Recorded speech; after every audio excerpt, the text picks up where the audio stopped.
Well, our second election candidate this morning is William Bowers. He's standing in the constituency of Middle, married with children, lives in Port Sodrick, lived on the island for the last 30 years, runs a catering company. Morning, Mr. Bowers. Good morning, James. Why do you feel that now, despite not having any previous political experience, is the right time for you to try and get elected to the House of Keys? Obvious first question, really. Well, being fortunate enough to live on the island for the past 30 years, I feel now it's time to give something back. My family, children and myself have been privileged to live here on the island.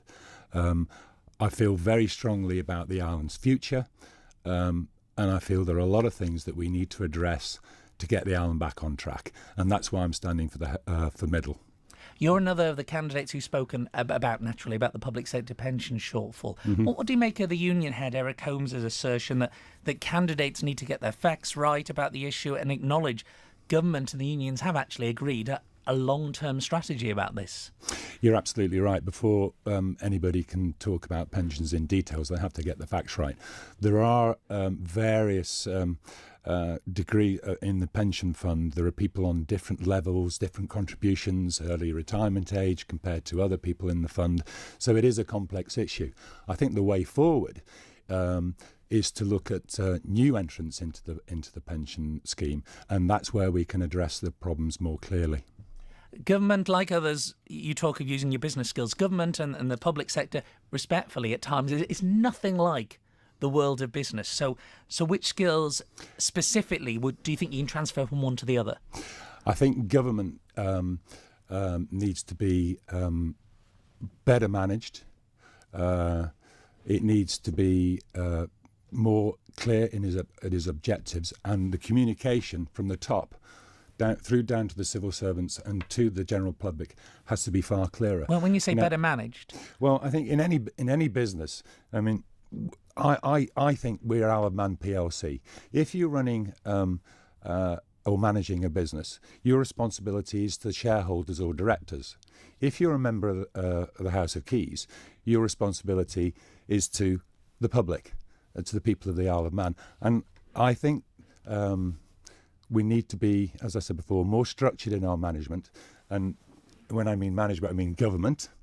And more clearly down the line that everything that we do is clearly laid out and thought about before any clear decisions are made. What do you think government perhaps could have better spent money on? I think we have a major problem at the moment with the economy. We need to have growth in the population on the Isle of Man, which in return will increase revenue. Now, without revenue, we're going to just flatline. We need to invest. We need to invest in people. We need to invest in new businesses, and more importantly, as well, we need to invest in our existing businesses and help the economy grow. And with the growth in the economy, then we can start putting things into place, and we'll have money to be able to put these things into place. Improving the lot of first-time buyers in the island is an issue you raise in your manifesto. How can housing costs be brought down effectively by government? Because in what is a private sector in which people involved in property are encouraged to invest, and thereby it pushes the prices up further. Well, that's natural in a free market.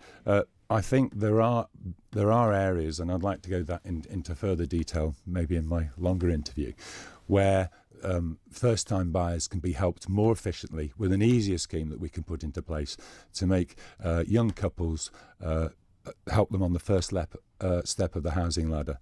And I think the system at the moment isn't fair enough. There's a big divide between spending in the public housing sector than there is in the private sector. And I think that balance needs to be addressed.